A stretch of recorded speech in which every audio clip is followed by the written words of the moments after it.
आज फिर मैं आपको एक छोटी सी शॉर्ट स्टोरी सुनाने आई हूँ। ध्यान से सुनिएगा और गौर करके सुनिएगा।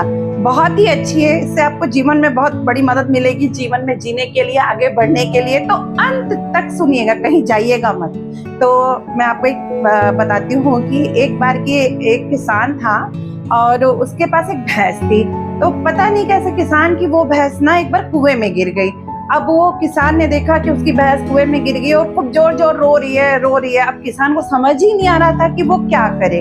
फिर उसने बहुत सोचा, खड़े रहा और बहुत सोचा किया कि क्या करूं। फिर उसने बहुत सोच समझ के एक फैसला लिया कि वैसे भी ये भैंस बूढ़ी हो गई है, अब इसका ऊपर लाने का इसको कोई मतलब नहीं है और उसके पास इतने पैसे नहीं थे निकलवाने के लिए। तो उसने सोचा कि इसका कोई मतलब नहीं है, अब इसको यहीं दफना देते हैं। फिर उसने क्या किया आपको पता है? उसने जाके अपने सारे पड़ोसियों को बुलाया। सारे पड़ोसी और जितने आसपास के लोग थे सारे उसके पास आए। और जब सारे उसके पास आए तो उसने उनको बोला कि हम सब मतलब फावड़ा लेके आए कि हम सब इस भैंस के ऊपर मिट्टी डाल देते हैं और इसको यही दफना देते हैं। तो सब तैयार हो गए, सबने मिट्टी खोदना शुरू किया। मिट्टी से मतलब फावड़े से मिट्टी डालना उस पर शुरू कर दिया भैंस पे। अब भैंस और जोर जोर से रोने लगी। जब उसको समझ में आया कि क्या हो रहा है तो वो चिल्ला चिल्ला कर रोने लगी। लेकिन फिर एकदम से अचानक से आपको पता है क्या हुआ? अचानक से वो भैंस एकदम शांत हो गई। इस पे किसान सोच रहा है कि अचानक से ऐसा क्या हुआ कि एकदम शांत हो गई। तो जब इसने कुएं में नीचे झांक के देखा तो आपको पता है भैंस ने क्या किया? भैंस ने क्या किया कि अपने ऊपर गिरी हुई मिट्टी को हिल हिल के वो बगल में गिरा रहा था।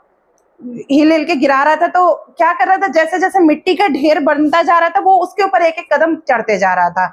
फिर जब सारे लोग फिर मिट्टी गिरा रहे थे फिर वो ऐसे हिला रहा था और फिर वो मिट्टी के ढेर पे वो चढ़ते जा रहा था। ऐसे कर करके वो बाहर निकल आया और बाहर निकल के वो इतनी स्पीड में भागा, इतनी जोर से भागा कि पूछो नहीं। लेकिन यहाँ पर सवाल ये खड़ा होता है कि आपको इस कहानी से सीख क्या मिली है?